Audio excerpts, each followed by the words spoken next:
We live in capitalism. Its power seems inescapable. The vast stretches of the unknown, the unanswered, and the unfinished. Resistance and change often begin in the art of words. Not because they are easy, but because they are hard. The voices who can see alternatives to how we live now. The realists of a larger reality. Welcome to the Cosmic Co-op.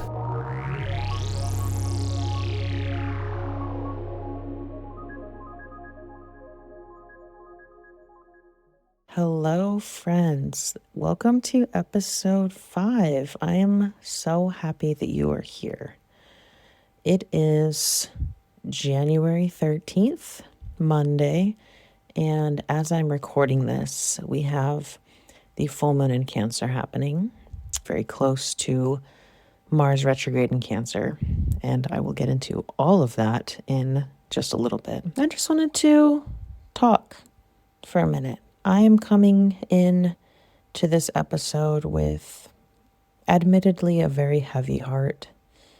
I am feeling, as I'm sure many people are, a lot of grief and a lot of sadness and rage and helplessness around the fires that are currently going on in Los Angeles. If you don't know, I'm from Southern California.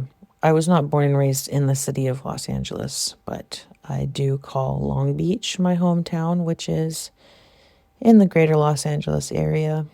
And yeah, I'm just really fucking sad, y'all. Many people have said this, but it's a preventable tragedy. And more, there are calls for accountability for these preventable tragedies that happen. This is not simply just climate change as an unstoppable force that's unfolding before our eyes. This is the result of choices, and bad ones. And I've just been sitting a lot with that grief. It's been a really heavy start to the year. If you are in LA, I am sending my prayers to you every day that you may be safe and that your home may be safe. And if your home is not safe, I am so sorry. And I can only hope that there's a way that we can begin to rebuild. And beyond that, I hope that there are ways that we can imagine a different future, a better future than this, one where the people who are native to the land can have control of that land back and care for it and steward it the way it's supposed to be so that these things don't happen. The grief is very heavy. And sometimes I really do question if just writing things, writing words, saying words, sharing ideas, inviting folks into this space and sharing them with you, I really do question if it's enough sometimes. And I do get down on myself sometimes about not doing more. I just wanted to share that with you. If you're in a similar place mentally, maybe you feel bad about what you have or haven't been able to do to contribute to the causes you care about, to build the world that you want to live in, it's all worth it. Every piece of effort that dismantles this world and builds the next one, everything is worth it. Everything is worthwhile. Every word, every thought, every piece that you put out into the world, that I put out into the world, that champions and helps to imagine together the world that we want to live in, that's good work. It's important work. So don't forget that. Even though your actions may seem small, even though your efforts may feel very futile at times, there is a greater collective story unfolding here, and your efforts are not in vain. Everything matters. And as always, what's always important is connecting with each other and finding ways to connect authentically, finding ways to share these ideas, to create safe spaces to think and learn and process and move through the constant psychic damage of living under capitalism. So, in the spirit of that, I have finally decided in 2025 to commit myself to Discord. If you aren't aware of what Discord is, it's an app for creating spaces, community spaces for connection, for sharing resources, sharing conversations. I've created my Discord channel. I've titled it The Cosmic Co-op, just like this podcast, because it's also a place for you, for the listener, to get in here. Come on down. Get on in here. Join the co-op. We are here. There's about 30 of us in here right now, and I have a lot of plans for that space to make it not just a meeting place or a place for idle chit-chat, but for conversations and collaboration, for deep thinking, for asking and answering hard questions in a more insulated space. And it's also going to be where I hold the discussion groups for future classes that I hold. I'm still building it out, but we are up and functional. And the link to the Discord, if you would like to join, will be in the show notes of this episode. I would love to have you in there. We've been doing some co-working, which is one of my favorite things to do online with others. It really helps me write and remain accountable to myself when it comes to my work, just to have other people to body double with, sometimes silently. And we also have what I'm trying to build, which is a library of resources in there. Just resources for us to share with each other that don't have to be shared on big public platforms that are owned by weird billionaires who are cozying up to even weirder presidents. I wanted the Discord to be a space specifically for us. And so in the spirit of this podcast and all of the collaboration that goes into this podcast, I just figured, why not keep the name? This is the Cosmic Co-op. We're all members.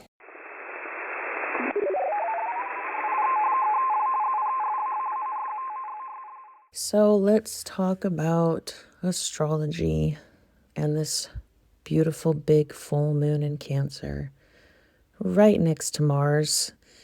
Y'all, this shit sucks. I am not having a good time. Almost nobody I know is having a good time. This is what Mars retrograde feels like. It's fucking annoying, and especially in Cancer.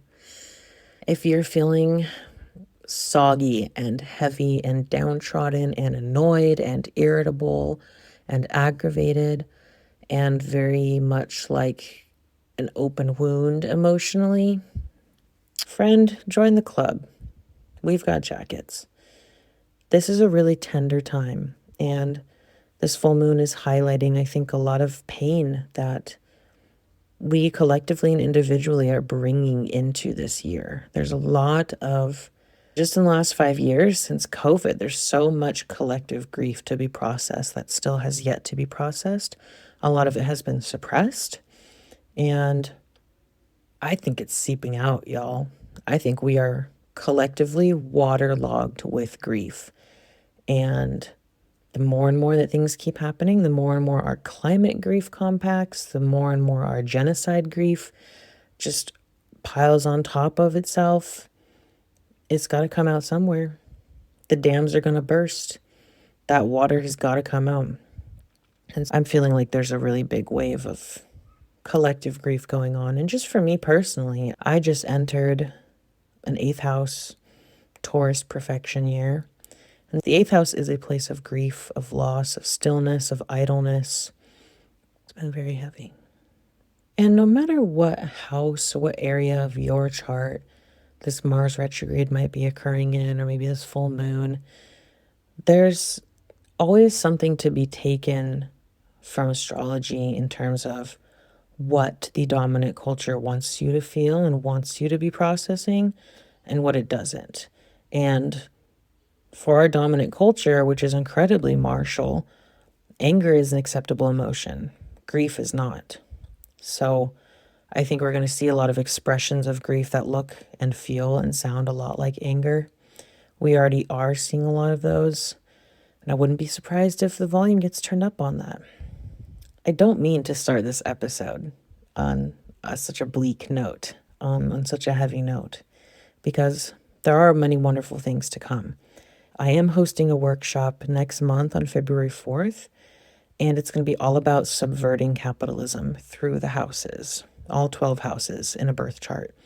So we're going to take a walk through the houses, go around the circle, talk about the ways that dominant culture has assigned certain significations to these houses, the way that capitalism has co-opted significations of the houses, and turn it on its head and give ourselves a different lens, a different way to use astrology as a tool for shifting our worldview towards something less based in consumerism and constant growth and self-preservation above all else. I'm very excited for this workshop. It's an idea that I have literally had for 2 years, and it just finally decided that it wanted to be born. We're doing it. Tickets are available on my website, thefinancialwitch.com. You can look under offerings and learn all about the workshop. And sliding scale pricing, of course, is always available. So I very much hope to see you there if you're somebody who's interested in taking a different approach to the houses in astrology. And now, speaking of astrology, today's guest, this conversation it filled me with hope and solidarity. Elle, the Aquarius, is a colleague of mine, a fellow astrologer, though they're not consulting at the moment, and a creative force and a sex worker. And I'm really excited for you to hear the conversation that we had talking about big questions that I've asked myself for a long time. Is sex work inherently anti-capitalist or not? And what does charging your worth look like when your clientele is really wealthy? And a really great listener submission that I think will speak to a lot of people who are neurodivergent or disabled or chronically ill, who run their own business, or maybe you just had to give up a business, maybe due to COVID or due to something else in your life. The listener submission that we have in this episode today and the response that Elle and I gave really touched my heart in a very tender way. And tender is really the theme, I think, of this episode of this month. So in the spirit of my Taurus 8th house, I would encourage you to get cozy, get a blanket, get something warm and cozy to drink, make yourself comfortable, maybe give yourself some sort of creative activity like coloring to do while you're listening to this, and really get into the spirit of Elle and I's conversation. We also touch on things like the 5th house and the 11th house. So again, if you are somebody who is interested in astrology, you're an astrologer, you just love learning about the houses, this is the episode for you. Let's get into the conversation. I don't want to speak for your journey or anything, but what I know about you is obviously you're a very talented astrologer. You know a lot about asteroids. You gave me a really good asteroid reading last summer that I still think about all the time. It was really good. But you're also a visual artist, right? Where are you at right now on your journey? Love that, visual artist. At the moment, I'm still somewhat engaging with my astrological practice, but it's taken on like a different form. I'm doing more kind of in-person stuff at the moment. I just recently started hosting like a monthly social gathering in my city for folks who love astrology. So that's been really fun. But mostly this year I've been directing my focus towards my sex work practice. And that's really been taking up the bulk of my time, like work-wise. And yeah, that's where I'm at with that. The astrology stuff has been more of almost a hobby, which is totally different to what I've been used to for years since I started my professional practice with the astrology stuff. And yeah, I've been really enjoying it. That's such an awesome pivot to make. And I feel like we often hear, maybe it's just my bubble that I live in, we often hear astrologers trying to go in the other direction. They want to make the astrology the main thing or the career, have it be the thing that pays their bills.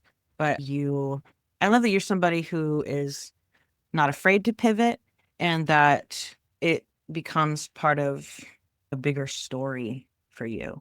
Do you feel personally like sex work is artistic for you, is like an artistic practice?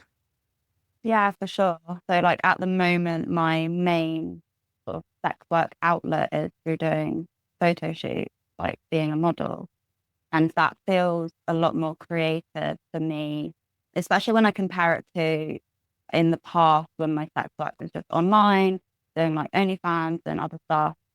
It feels a lot more creative now because there's something physical to it where I'm choosing outfits, I'm doing my hair and makeup, and I'm um, curating a certain vibe or mood or whatever for the shoot that we're going to be doing. And then I get to meet the photographer, and it's like this in person, like real life thing that's happening. And that feels a lot more creative. And then obviously you get the photos back afterwards if the photographer is gracious enough to share them with you. That's when it feels like art, is when I get to see photos of myself that I couldn't have taken by myself with my phone. Like they go above and beyond that next level. And I'm like, okay, yeah, this is like really beautiful stuff. And I love what I do. And it's really exciting. Definitely this year, since I've returned to sex work after taking a 2 years break, definitely feels more like art to me now. Oh my gosh, that's so beautiful. And I never thought about that either, but the fact that there's literally more humans involved when you're doing a photo shoot versus what we would maybe call creating content, which has a different Mhm. connotation of doing it alone or just doing it on your phone.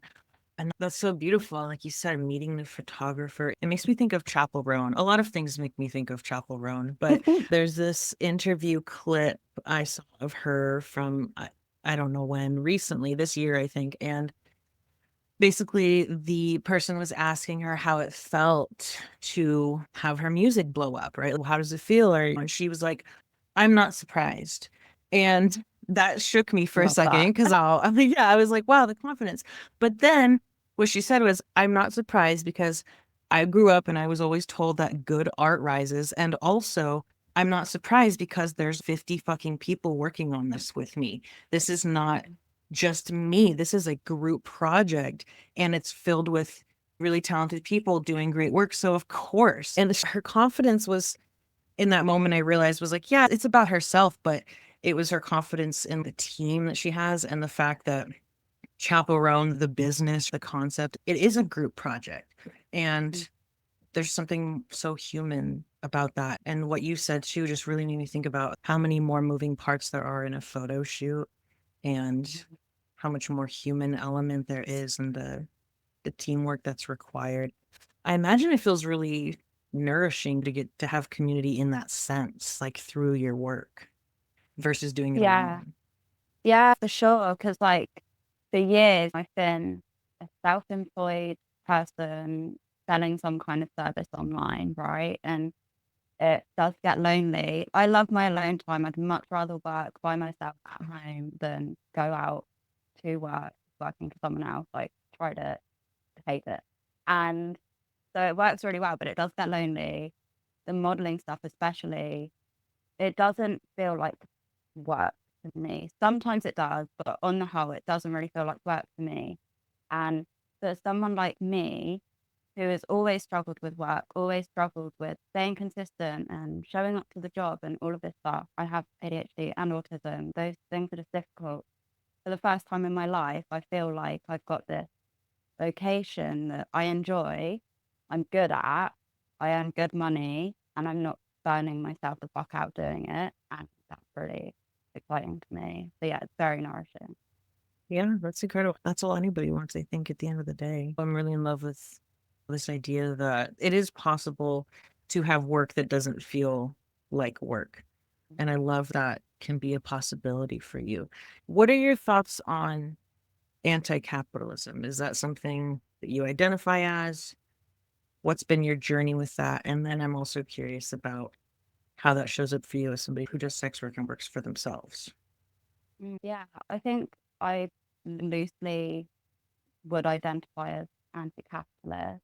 I say loosely because I feel aversion to identifying as anything because I do change so frequently. You're an But Aquarius. I'm an Aquarius. Yeah, I struggle with labels. But yeah, if I had to describe my approach to work, money, and just the life I lead in general, then yes, you would look at the way I lead my life and you'd be like, yeah, it's very anti-capitalist. But I think it's not been intentional, right? It's not been an intentional journey where I started reading one day about anti-capitalism. I was like, wow, I really aspire to be like that. It happened by accident because I'm queer and neurodivergent and don't have a lot of money Yeah. and yeah, so here I am, and yeah, I'm anti-capitalist, but also it's not some heroic. I don't know. It's not some label I wear, almost Yeah. virtue signaling it. I'm like, but yeah, of course I am, because I'm all of these things that cannot thrive. Listen, Right. and also by my nature, I am very anti-establishment, and I get pissed off and angry when I feel like things aren't fair and that life is more difficult than it has to be. Those things make me align myself and identify with anti-capitalist values as well. And also like my care and compassion for those that I love who I see struggling and just like the world in general and the state it's in. Those things also make me feel aligned with anti-capitalism. I absolutely love the way you frame that. Like, it's not some heroic badge. It's just like a rational conclusion to be anti-capitalist, or rather, like you said, your very being is not compatible with capitalism, with this dominant system. So it's not being against capitalism. It's just simply not even being able to. I can't capitalism. That's how Yeah. I feel too. A lot of people will talk about their journey to being radicalized, and maybe it means that they went through something, one big thing that was really difficult, or maybe somebody just told them about a concept and they decided to read more into it. But I feel like your experience, and also mine to some degree, is more of the common experience, especially somebody who, yeah, is autistic, ADHD, really any type of neurodivergent.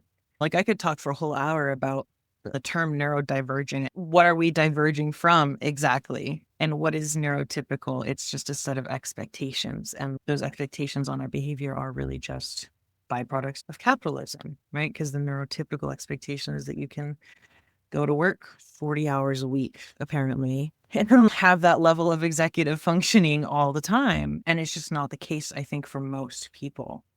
It also makes sense that it's not so much as a label, it's just a way of being.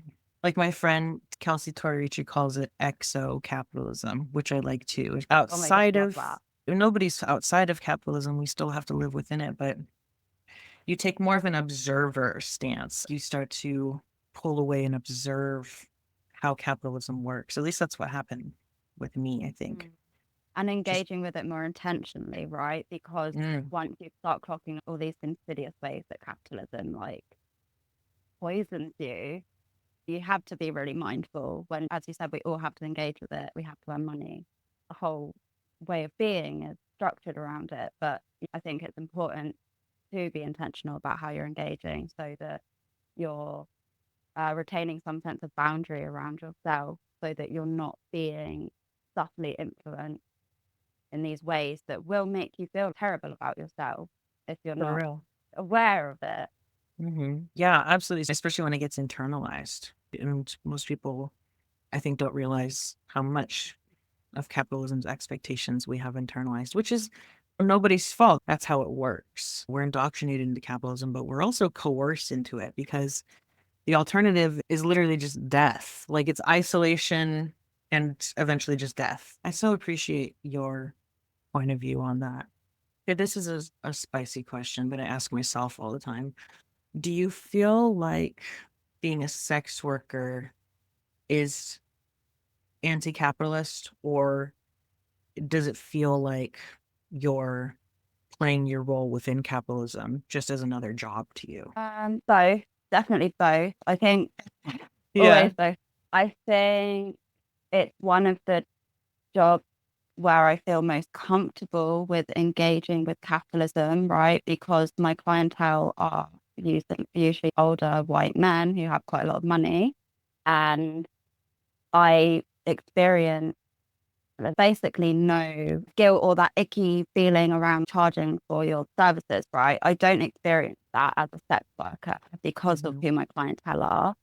And because of my awareness around wealth disparity and stuff like that, my clientele as a sex worker, I feel more than comfortable charging enough money for me to be comfortable. Whereas my clientele as an astrologer, for example, are folks like me who are queer, neurodivergent, marginalized, and categorically, because of those ways that they're marginalized, they tend to earn less money, right?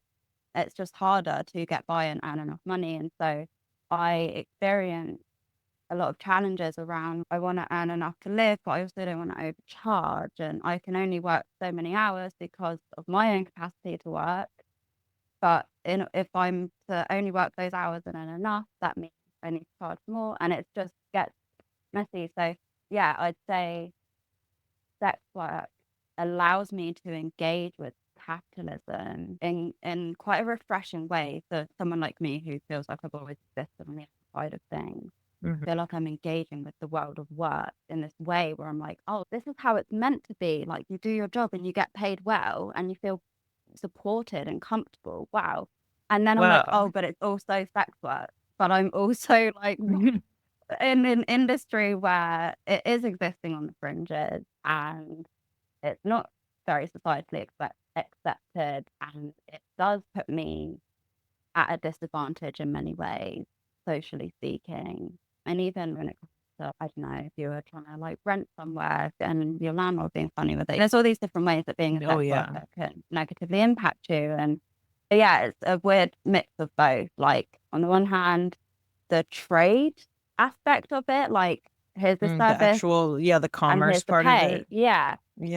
that is great. And then obviously all the kind of less fortunate baggage that can come with being a sex worker makes it also feel very fringy at the same time.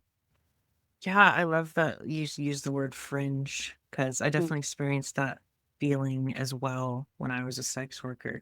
The type of sex work that I was doing when I was being a sugar baby, where you're going out into the world with these men, like into public, and seeing just the spaces that they have access to, the ways that the world interacts with them. That type of fringe experience was always deeply fascinating to me. It was honestly probably part of why I did it. Like, yes, the money, and yes, I needed to survive and all that, but I was so fascinated by being able to peek into, I don't know, what really felt like the underbelly of capitalism sometimes. And occasionally, yeah, like you said, there's unfortunate baggage that comes with that. But in that fringe aspect where, like you said, the mechanics of work can be so deeply fulfilling, like you said, getting paid well and getting to charge what your work is worth and feel good about that. And then also being able to go out and live your life outside of work for the most part. That's hard when your main clientele feels like what is the pinnacle of a capitalist system, right? A white man with a bunch of money and catering to their needs or catering to their desires.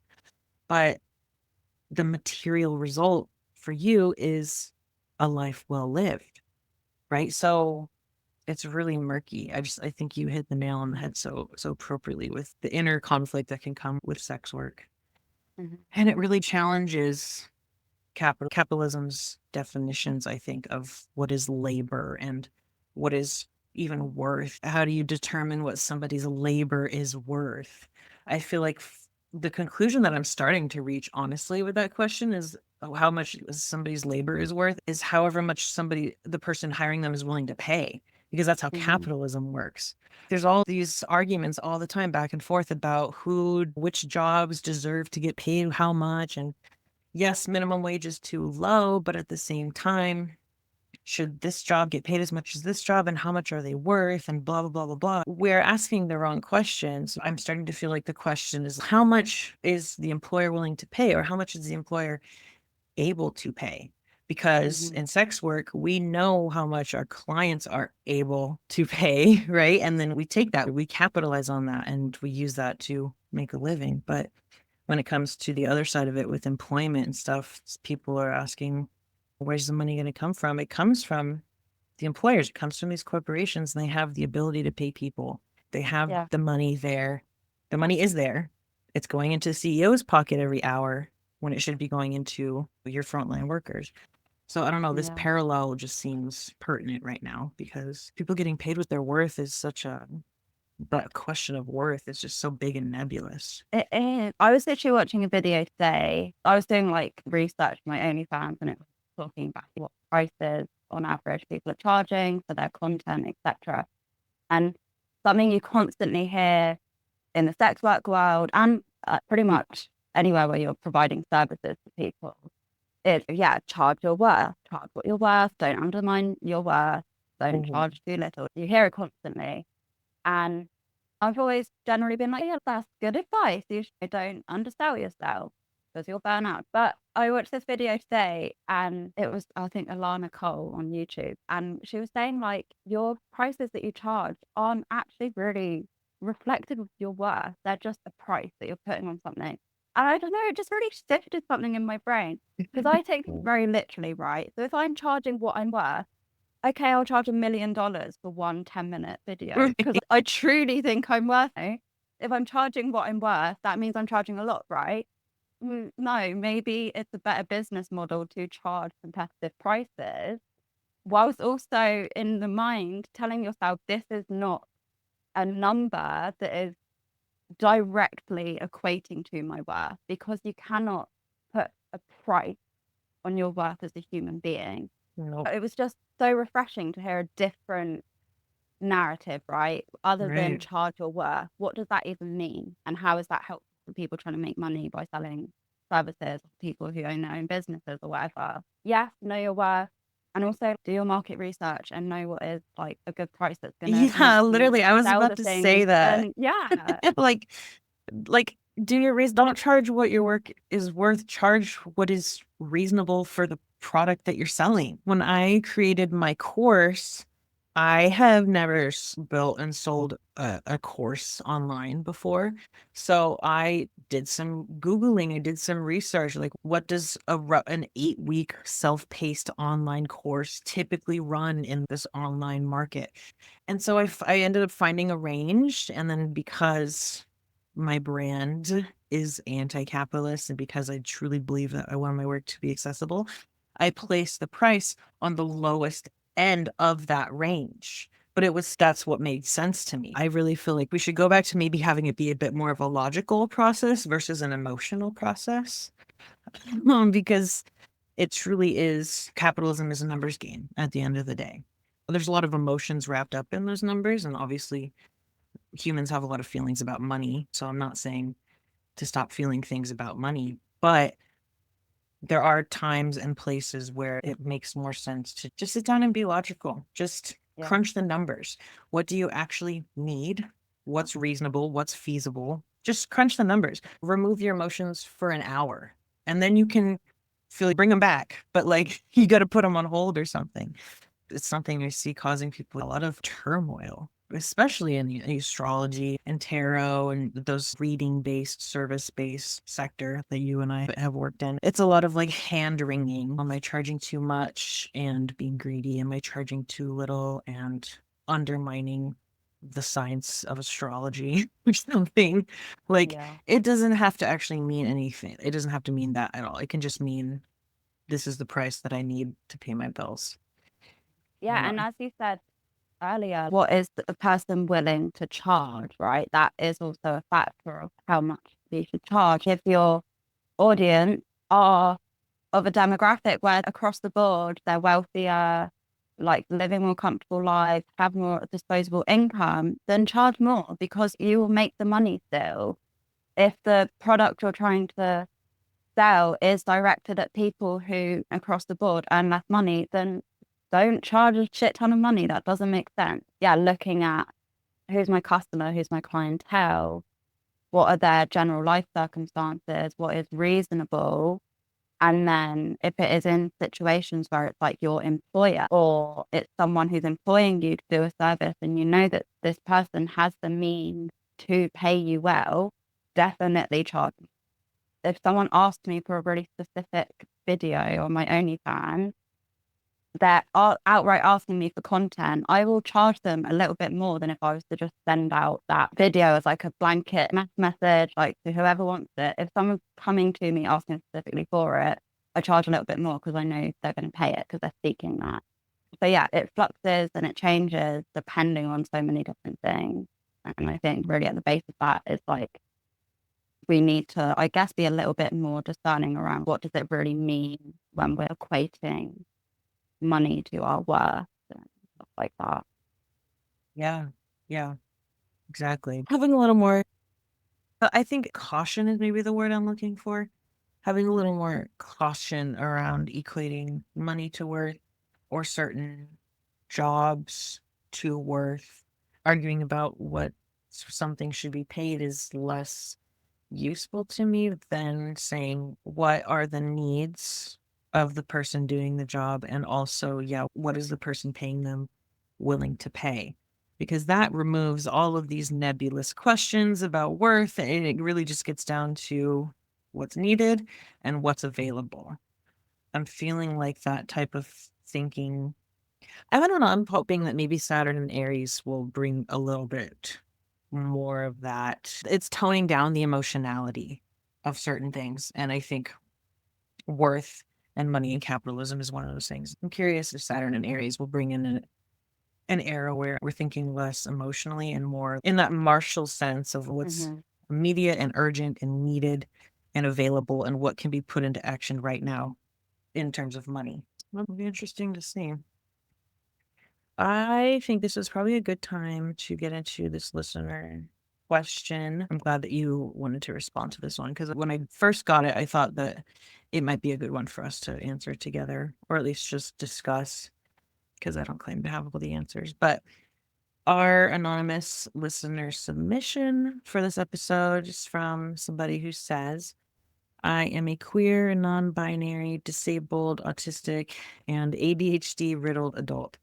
I am a self-taught digital artist, and before my current chronic illnesses, I had a successful Etsy shop that sold stationery and stickers. I no longer have the spoons to run my shop with packing orders, running social media, and things like that, and I have no idea how to become an artist for hire or translate these skills into something else. How would you recommend a disabled and neurodivergent person like myself find opportunities as an artist? First of all, I want to say my heart goes out to this person because it's so hard to experience a shift in your ability like that, in your capacity. Yeah, my first immediate thought or feeling I get when I hear this and read this is great. That it sucks not being able to do, especially work that you love or that I assume this person loves, right? It fucking sucks. Yeah, grief is huge in these phases of life where we feel we're hitting our limit. Yeah, I feel that grief, and there's many layers to it. In the days leading up to this, thinking about this question and tossing it around in my head, I was thinking about what we were just talking about, like pricing based on survival and don't charge your worth. But on the more emotional side, what would success when you're neurodivergent, when you're chronically ill, when you're disabled, you automatically are in that other category, right? You're not compatible with capitalism. The way your body and brain functions is not the way capitalism would expect it to function, right? To show up and produce at that level. You're already existing outside of capitalism. And so, one thing that we have to do when we go through these changes is also, I think, interrogate what our ideas of success are or have been and how much those ideas have been perhaps shaped by capitalism, and to do that first so that you then can change it, can rewrite what success would feel like to you. Because what I sensed in this person, part of the grief was like I was at a point that felt at least moderately successful, right? There were orders to be packed, business was happening. There was a level of success that was being approached or being reached. And now it seems maybe impossible to get back to that. And I think that part of the lens here with disability is that a lot of the time there is no going back to whatever before time, right? Like I think about this a lot with my autism and the process of autistic burnout and recovering from that and learning how to unmask over the last 4 to 5 years.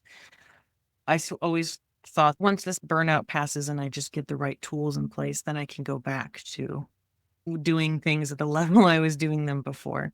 Eventually, I'll get my stamina back, right?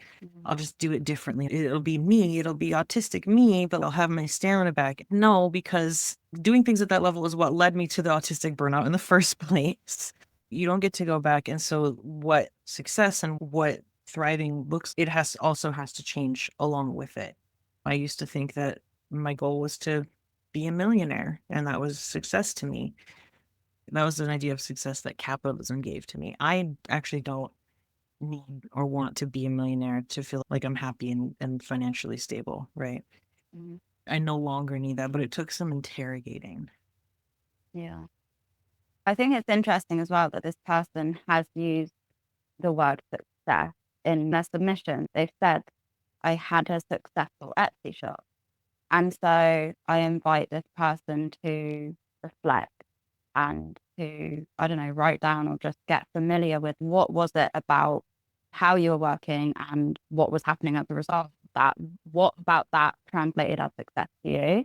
Mhm. And then I guess, yeah, get honest around, is there anything around that maybe is my conditioning, like my capitalist conditioning and any other layers of conditioning that this person has experienced that is maybe tainting their lens of success, but then also looking at it and establishing like what parts truly genuinely did feel good. Maybe this person had enough money to spend more time with their friends, and that was super fulfilling to them. And that is a key component of success for this person.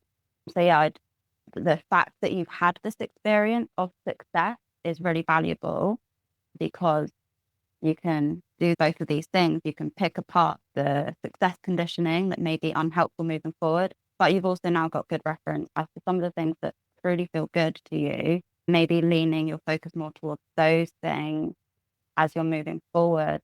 Also, this experience that you've had running your store is invaluable. I've been talking throughout this podcast about like my astrology practice and then going back to my sex work practice. And I took breaks. I hit burnout and I took breaks. And coming back to things that I put down for a while, I came back to something that wasn't like completely starting afresh. I came back to something where there was some foundation already laid. I had knowledge. I had some kind of like loose, distant clientele who I could return back to. The work you have done hasn't been in vain. You've learned a lot. You've achieved a lot. There is a foundation there that you can, in some sense, return back to. And then equally, as Sam said, making sure you're aware that the thing you're trying to return back to is not purely motivated by the capitalist idea of what success is. Absolutely. That is such an important distinction to make, that, yeah, the work that you did, the foundation that you established with your Etsy shop when it was successful is not just obliterated now. It's not for nothing. It's not in vain, like you said. And there are skills to be taken out of that. And sometimes there can even be a client base that maybe will follow you, perhaps, or maybe not even follow you, but like you said, you can return to. That's something that has only just started to make sense and be true for me post Saturn return. Is, oh, all of those years that I thought that I was wasting not doing XYZ, not doing this with my life, like, they were absent of things that I wanted. Yes, that is true. But they weren't wasted, because now in my early 30s, I'm seeing where threads, things that I've set down, I get to pick up again, right? Or old threads that I thought were completely gone get to come back. Part of that is just the passage of time, and part of it is having a lens of self-compassion and a lens of what skills do I have? Because every time you do anything for any amount of time, you're building skills, whether you realize it or not. Whether you're intentionally trying to build a skill or not, you are building them. And it might take time for them to become apparent. But I think, to touch on the question part of it and the opportunities part, I don't work in the art world. I don't know anything about working as an artist, but what I do know is about these things that happen when you are coming out of, or perhaps you're still in the midst of recovering from things like autistic burnout, or just recovering from capitalist burnout, honestly, as a disabled person, as a neurodivergent person. Some part of the opportunities are going to come from sharing what you do know and what you do have and just sharing it. That's literally what it is. It sounds cliche at the end of the day. It does go back to your community. It does go back to, like you said, it can be a client base, and it can also just be a community, just any community that you're a part of, your friends, any niche interests you have. Maybe there's other artists that you know, either online or locally. It starts there. Like it starts with connecting to other people who are like you. For a long time, I thought that the way to have opportunities presented to me was just to be really exceptional.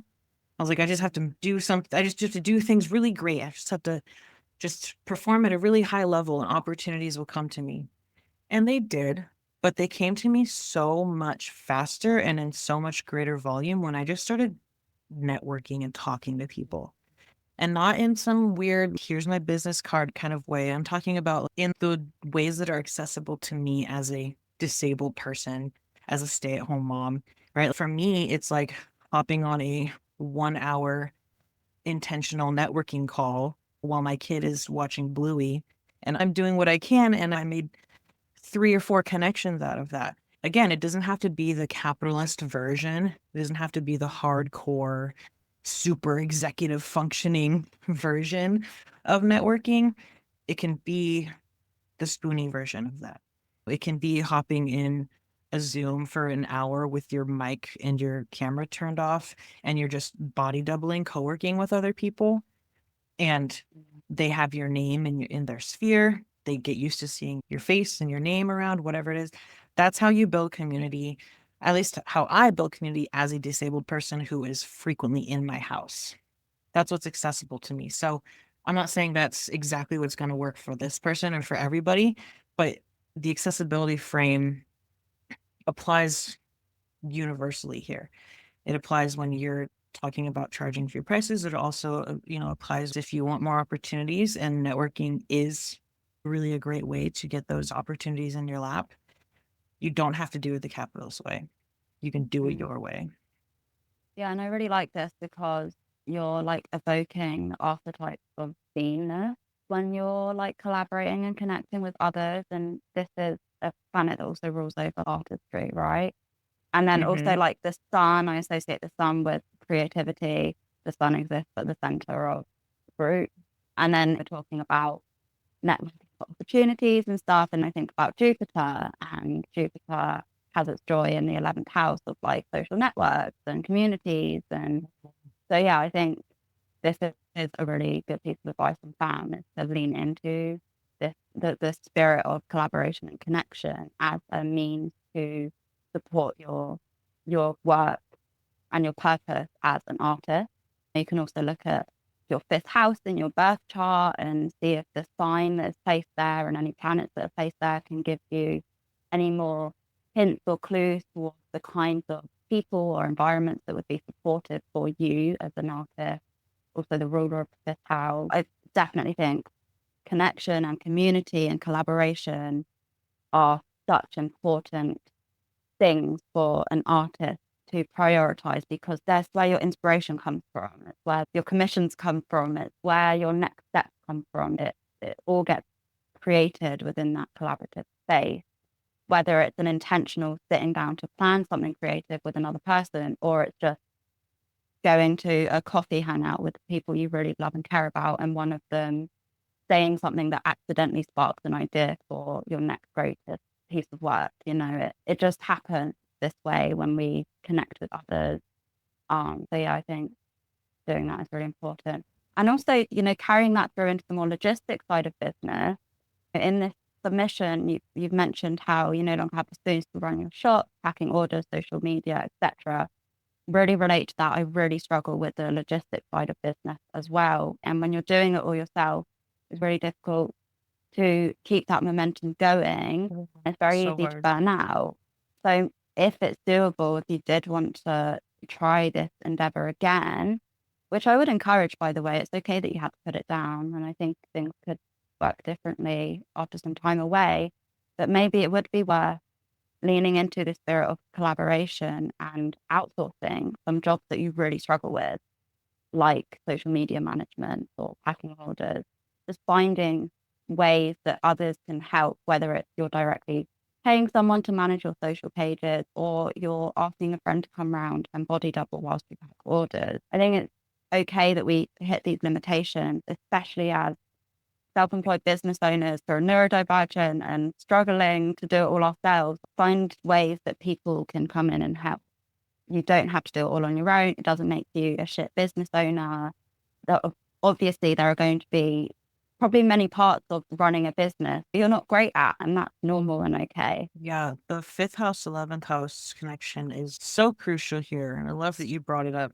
There's a reason why Venus rejoices in the fifth, Jupiter rejoices in the 11th when we embody the fifth house. It's the spark of creativity. And I love how you said it. It can literally just be one thing that a friend says to you offhandedly, which inspires you. That's the beauty of being an artist, right? But we need to sometimes intentionally place ourselves in places, give ourselves opportunities to get that inspiration. So the fifth house is excellent for that. And then the 11th house too, I love that you brought up, because I've always associated the internet with the 11th house, or just like social media in general. It is a tool that we have, especially as spoonies or people who are disabled, or maybe you're just really COVID conscious and you still spend a lot of time in your house. The internet is what we have. The internet is a social place. It's always been that for me. It could be because my moon's in my 11th house. I'm just always considered the internet a place to hang out. So maybe that's why these things come easily to me, like just hanging out with complete strangers on Zoom. And that's the thing that I do. And not everybody's up for that. Not everybody is an extroverted autistic the way that I am. But there are ways. Yeah, I just think the important thing that both Elle and I have been saying in here is that there are ways to do it your own way. And just because you're doing it outside of the typical way or what's expected or like the normal capitalist way, just because you're doing it outside of those expectations does not mean it's worse or not as good. It's literally just different. And yeah, there are disabled spoony folks who run businesses and they're not trying to hit huge goals and sell more than the last month every single month, because that's what capitalism is. You can just identify what your baseline of success or stability for your business is and say, if I even do $500 a month in sales, then that's good enough for me. Allowing things to be good enough is, I think, a really helpful balm, especially when you're navigating capitalism and disability and neurodivergence at the same time. We have to sometimes just let things be good enough and trust, like you said, that you can pick things back up too. Just because we set something down doesn't mean we're giving up, that it's gone forever. It's just setting down for now. That's also a really beautiful part of the way I experience like autism and ADHD together. I used to think of it as such a weakness that I get really deep into things and then forget about them for years. And then I go back and I jump around to subjects. I used to think of that as such a weakness. I used to think, oh my God, if I could just focus on one thing for any amount of time, I could be successful, blah, blah, blah, blah, blah, whatever it is. Because I couldn't sit down and finish a college degree because it was too much of just learning about one thing. And I wanted to hop around. But now, again, with the passage of time and just life experience, realizing that, yeah, the things you set down can totally be picked back up again. There's no shame in that whatsoever. And I think if you feel shame about that's totally normal, but that shame doesn't do anything for you. We can part ways with that. I think what you're saying there as well about social media in general is reminding me of the fact that we now have Pluto in Aquarius. And I really think that technology, like the internet and social media and online stores and these kinds of things, like I really think that those sort of tech-based things are going to put some of the power back in the hands of the everyday folk, right? And I think that is especially beneficial for those of us who struggle to do typical forms of labor, because you do have the chance of earning more money and stuff like that with the help of technology and social media. Like maybe it's apps that help you automate certain things, or it's you have an online shop instead of having to rent out like an actual physical store. I really think the ways that technology can help us, especially in capitalism, like earning money and stuff like that, I think it's really going to be a big focus throughout Pluto and Aquarius. And this is why I'm in favor for this person trying again with the shop, right? I Mm-hmm. think it's a great time to be a self-employed business owner who's offering stuff online. I think there's a lot of potential to earn more money than you might otherwise be able to earn as a disabled person who can't engage with the typical forms of labor. Just keeping an eye out for the opportunities that tech, social media, apps, etc., can offer you, and allowing those things to help you as well. That can be really transformative. Yeah, absolutely. I do tend to a bit towards more pessimism, and I've been honestly thinking very pessimistically a lot about Pluto and Aquarius, but that is a really good point. For disabled folks, for neurodivergent folks, it's always going to be harder than the average person for us to make money and survive in capitalism. That's just the truth. And at the same time, I think it also has never been easier, like you said, as a person who can't work a quote unquote normal job is to make money online. You don't have to run a physical store to sell physical things. That's incredible. That wasn't even a thing. That wasn't a reality even 30 years ago. That's really incredible. And so, yeah, it is more accessible than it has ever been to make money online. It still comes with trade-offs. No job is 100% easy, but I do love that outlook that you have. I've been trying to get into more automation lately, Mhm. especially for my business on like the back end stuff. And it truly is when it works out, when I see an automation working correctly, I could cry because it is so beautiful. Yeah. And it takes away so much of that's where I get so stuck, right? It's all the back end, the admin stuff, the Hmm. logistics, and like having to sit on my fucking laptop and do these like really tedious things. Like I really struggle with it, and I take a really long time to do something that most people would probably take like an hour, right? And it I do really feel this sense of moving forward now with like Pluto and Aquarius. It really is time to start leaning into technology and automation, and it it can make our lives in many ways exponentially easier, freeing up a lot of our time, which literally equates to more money if you are someone who's selling a service because you need time to deliver that service. So it is obviously like scary times, but also it's exciting. There's a lot of potential there. Yeah, there's a ton of potential. I love that perspective. I'm going to be keeping that close to my heart because I was like searching for something in Pluto and Aquarius to give me some kind of hope, and I was feeling bleak for minutes. This Something. makes me feel better. I think it was a great response, just a collective response and a good conversation to have in general because I know that there are so many other people who are probably going through something very similar to this as well. I don't think this is unique by any means. A lot of people had to change the way they did their businesses with COVID. Some people became disabled due to COVID. So I know that probably a very common dilemma that a lot of folks are experiencing. So I hope that can be a balm. Yeah. Hard out here. The other thing I wanted to mention as a way we can utilize astrology with honoring your limits and stuff like that is you can use predictive methods to see when you're naturally going to be inclined to want more rest anyway, and maybe prioritizing those windows of time as rest periods rather than trying to power through. Maybe it's more likely that you burn out during those times. I'm thinking like, I don't know, the first fucking 4 or 5 months of 2025, like Mars is going to be retrograde and in Cancer, moving really slowly, all of this. Like 2025 is going to start pretty slow. And knowing that, having awareness of that can give you a sense of, okay, maybe for the first half of the year, I do more of the like back end behind the scenes stuff that's not so dependent on the physical exertion of my labor, because Mars is speaking to that kind of physical exertion, right? And then maybe once Mars has picked up some pace, that's when all the foundational work that I've done behind the scenes can really come into full force. And bonus, I'm going to have more physical energy at that time, or it's more likely that I will.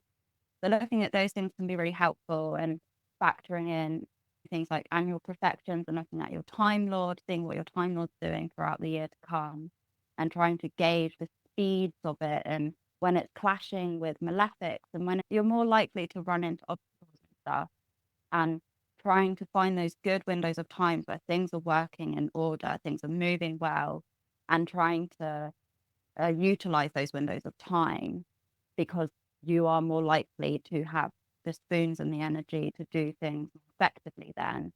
Obviously, this isn't 100%, it's not going to play out that way, like 100% accurately all the time, but it's something we can. And I also like looking at zodiacal releasing in a similar way and looking at things like when I'm more likely to run into windows of success and visibility, and really prioritizing the windows of time leading up to those periods of heightened success and visibility, and really prioritizing again the foundational sort of prep work leading up to those windows of visibility, so then I can make the most of it. So yeah, there's especially predictive astrology, I think, can help to get a gauge of, okay, maybe looking at the yearish to come, what is the astrology saying about the way my energy is moving, and how can I let that kind of give me the permission to, during some parts of the year, do the back end stuff, do the less labor intensive stuff,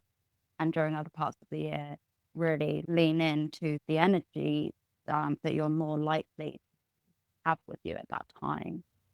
I don't know if you dabble with this, Sam, or if you've had any success with kind of using astrology to help direct your energy output.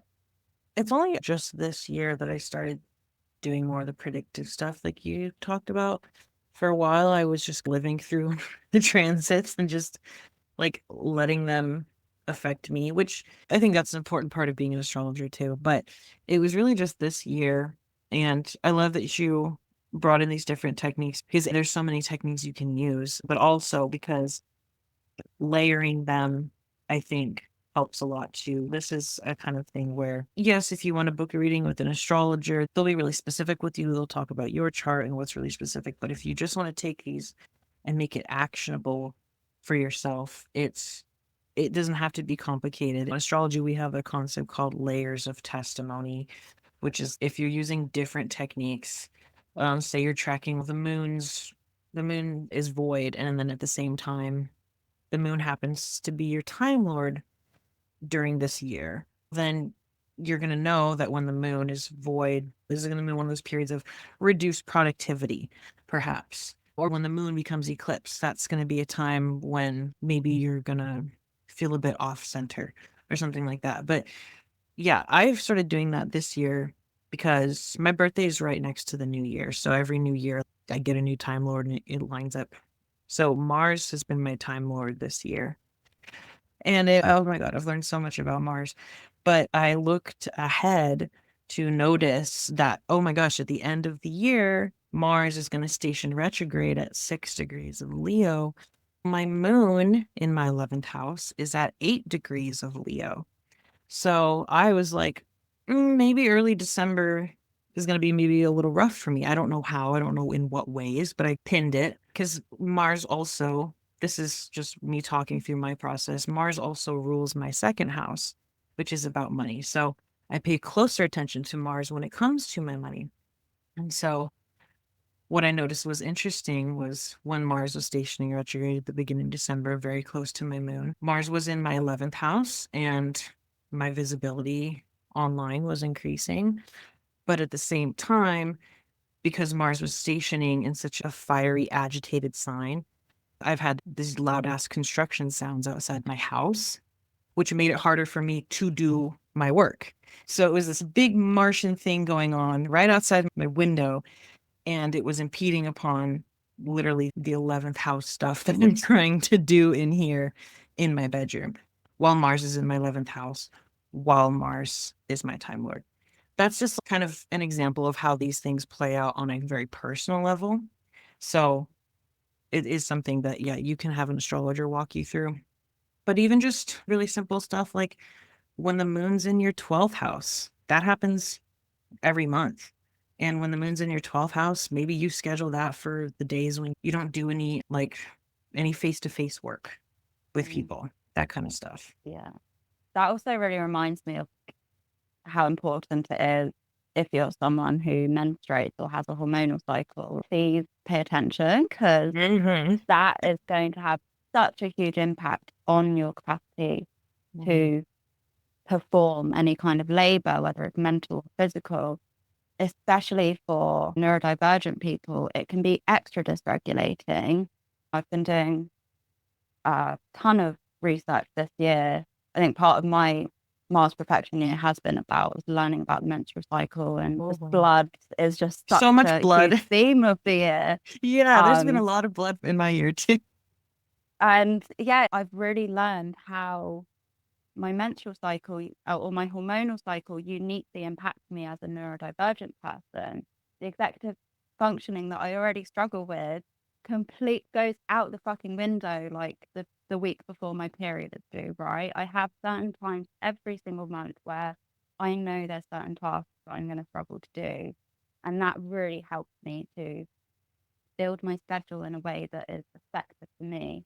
This is why I also like being a self-employed person who runs your own shop or has some kind of service that you're selling. You get to play around with your schedule in this way. You get to lean into the certain windows of time where you can do this certain type of task and then schedule the other times of certain types of tasks for other times. And you really, get to fine tune it. And that is a huge privilege. And I really, really encourage folks, if they have a hormonal cycle, to do some research and pay attention to how that may be impacting their capacity to perform these different kinds of labor. Yeah, I think the beautiful thing about both astrology and menstrual cycles is that they're very trackable.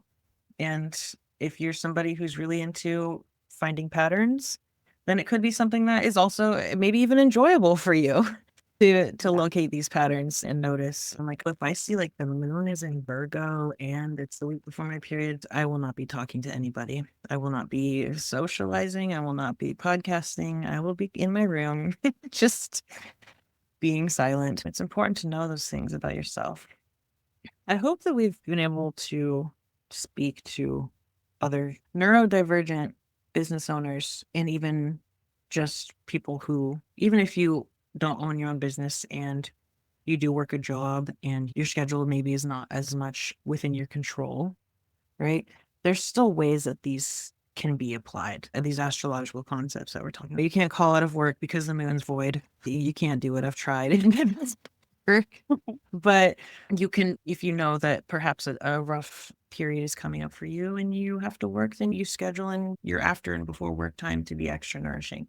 This is all, I think, just coming back to what I feel like has been a theme that's been emerging for me, talking to people specifically who are into business and neurodivergence and anti-capitalism, is that it forces you to advocate for yourself in ways that all of these, in a combination, these all separately force you to advocate for yourself in different ways.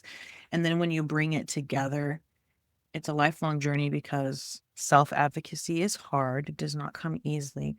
And the more you do it, the more things around you change because perhaps you realize there were areas where you weren't advocating enough. Yeah.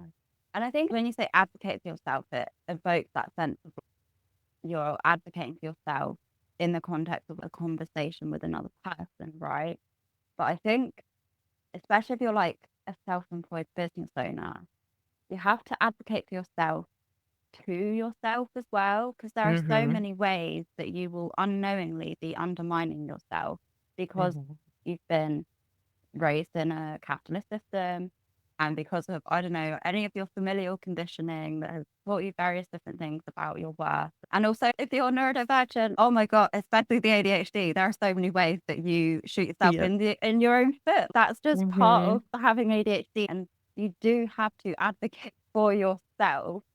This is why it's so important to know yourself, know your limits, know your habits, your behaviors, and be firm and be like, okay, if I'm going to show up and work, because I need to earn this money, if I'm going to do the work that's necessary, I know I need to get a good night's sleep, eat certain types of food that give me enough energy.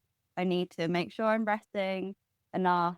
There's all these different things that you have to do, because at the end of the day, you are a physical vessel and there's labor to do. There's money that needs to be earned.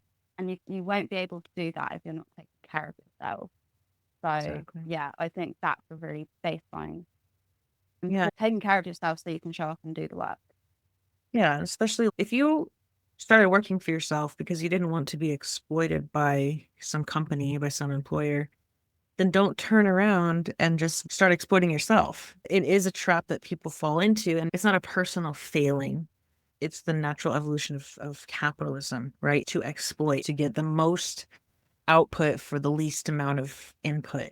So we can do that to ourselves, and it is compatible with capitalism, but that's not why you start a business for yourself, right? Is not to turn around and just then, exploit yourself.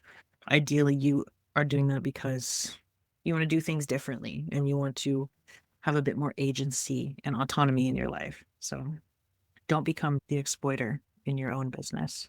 Do you have anything coming up in January that you want to promote to anyone? No, I'm not doing any online astrological services at the moment. So yeah, no, I don't have anything to promote. I love that you reached out because we followed each other for a while and have been colleagues and given each other astrology readings and things like that. But I truly have always really appreciated your artistic approach. That's why I call you a visual artist, because in my mind, when I think of you, and if you want to call it like your brand or whatever it is, the impression I always have is just a visual impact. I can't even really describe it, but I think you're just an artist in the truest sense of the word. And that's probably why. So it's like everything you do is going to look like and feel like art. At Oh least my in my God, thank you. That feels really good to hear. Also, like 10 million of my placements are in the bounds of Venus, so it makes sense that I give off that energy. And yeah, it feels good to be able to connect with you and talk about these things that are really important and hopefully help some people along the way. Amen to that. I hope that conversation was helpful to you. I hope it was nourishing. I hope maybe it was eye-opening. I hope you learned something. I am so grateful to Elle for reaching out to be on this podcast, talking about the intersections of astrology and capitalism and sex work is just what I'm all about. So that was really awesome, and I'm really glad that I was able to share Elle with you. I am such a big fan. Closing down this episode, I want to give one shout out because I like to shout out people in my podcast. This is my podcast. I do what I want. And I also want to close on a less somber note than maybe I began the episode on. There are countless GoFundMes out there right now for people affected by their homes being lost in the LA fires. And so I would encourage you, if you're somebody who has funds to spare, to contribute to those in any way that you can, to amplify them, to do what you can, what's accessible to you, to help out the folks in LA. And something else that I want to plant here as more of a seed of hope and more of a dream of a future where we are planning for the things that we want as opposed to recovering from and running from and rebuilding after these catastrophes that we didn't want and didn't plan for. I want to plant the seed of hope for Nico Ruta. I met them in the Discord server for the Church of Soft Power, and Nico is planning to build a community herbalism space in Long Beach, my hometown. And I am so moved by Nico's mission. I firmly believe in third places, and the need for them as more and more third places dwindle in our society. And the idea of a third space for herbalism, not just for learning and gardening, but for crafting and creating and connecting with the community, is a really beautiful mission, is a really beautiful goal. I'm in wholehearted support of this idea. So I'll include a link in the show notes to Nico's fundraiser for their herbalism space if you have the resources to spare, on top of all the other tragedies that are constantly demanding our attention. This is somewhere where you can also put your money and also put your resources that contributes to, like I said, not just rebuilding or recovering, but for building and flourishing and establishing and setting intention for the world that we really want to live in. This is where it starts. This is where the 5th house and the 11th house connection flourishes. All of that information will be included. And if you are interested in talking about astrology, going over your own chart through an anti-capitalist lens, my books are open for February. But besides that, I'm just really grateful to you for being here, for listening. The feedback that I've been getting from this podcast is, honestly, it makes me cry every time. Okay, I'm a Capricorn. I'm not like a public crier, but privately, girl, I am always crying. So just know that I see your words, I see your feedback, and it means the world to me. This podcast is part of my own way of planting seeds for the future that I want to live in. And I hope you feel the same. Until next time, take care of yourselves and take care of each other.